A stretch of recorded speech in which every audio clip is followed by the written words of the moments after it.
As a kid, I was obsessed with the paintings of a famous artist. His name is none other than Hieronymus Bosch. He's a 15th century painter. And his art, well, it's incredibly strange. I mean, look at this one. This painting is called The Garden of Earthly Delights. There's so much going on here. There's humans, there's animals, there's demonic creatures. It looks like there's some sort of flying machine over there. It's all just very bizarre and kind of disturbing. And then there's this other painting called The Haywain. It looks like there's these disembodied eyes floating around in the sky, observing the world below. That sounded pretty far-fetched. So we decided to get to the bottom of this once and for all. Now this next part is going to sound pretty stupid, but it was worth a shot, so hear me out. We made several attempts to return to the museum. Each time we got there, though, security told us that we couldn't go in without a reservation. Apparently, this museum requires time tickets, and we didn't have any. She had a clipboard in her hand and a name tag that read Maria. Maria asked if we had found what we were looking for. Yes, of course, we had, but we didn't tell her that. As we got closer, the eyes seemed to stare back at us accusingly. They looked as if they had been watching us the entire time we had been gone. Was this possible? Had they been following us? She quickly apologized, explaining that she had spoken to the director and convinced him to allow us to see the painting. She led us through a secret passageway behind the museum, away from prying eyes and ears. Right. We don't want anyone else to stumble upon it. Right.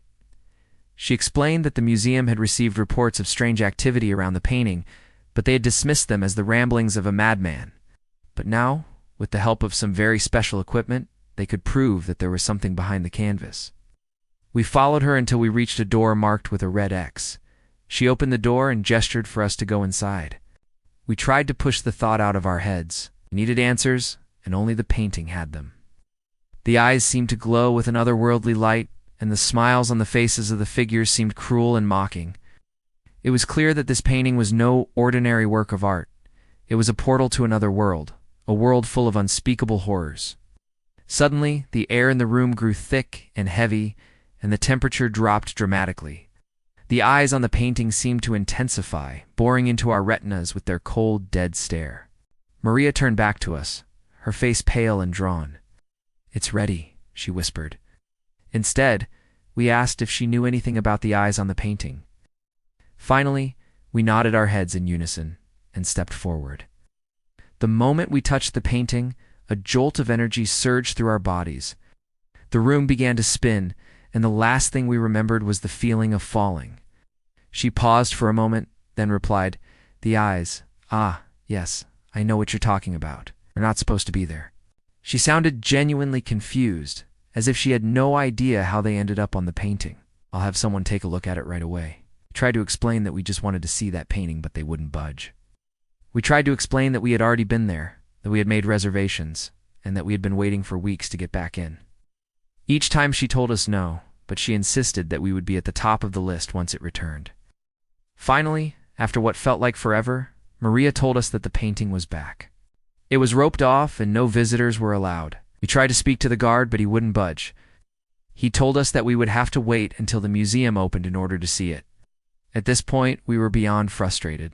All this time and effort had amounted to nothing. We had been chasing a ghost. We wasted no time in making our way to the museum.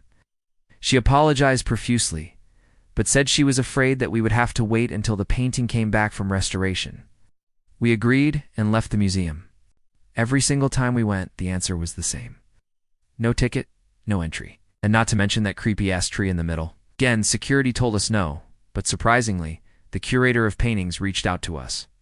She invited us to come to the museum after hours so we could examine the painting without anyone around. Finally, we were going to get some answers.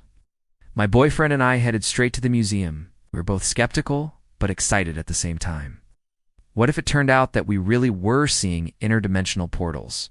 How crazy would that be? Bosch's art has stuck with me my entire life. Okay, maybe not love, but I did recognize it. It was the painting I had seen before, but something was different this time.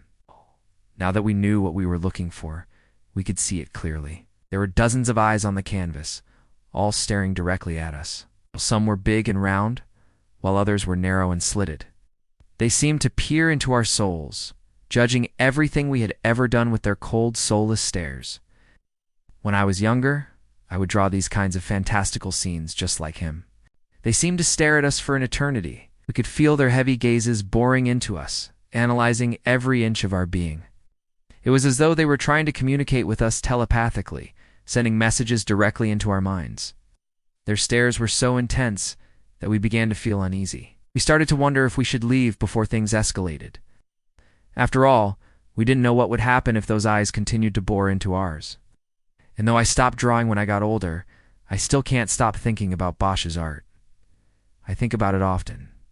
Now, I never really thought much of it, just appreciating it from afar, but recently I've been thinking about it more than usual. A few weeks ago, I decided to go see the Garden of Earthly Delights in person. First, I thought it was painted on there, part of the artwork. The longer I looked, the more I realized that it was real. Yep, those eyes are definitely real. Okay, so I'm standing there freaking out because I didn't know what to do. Should I run and tell someone? Would they believe me? I could feel everyone around me staring at me.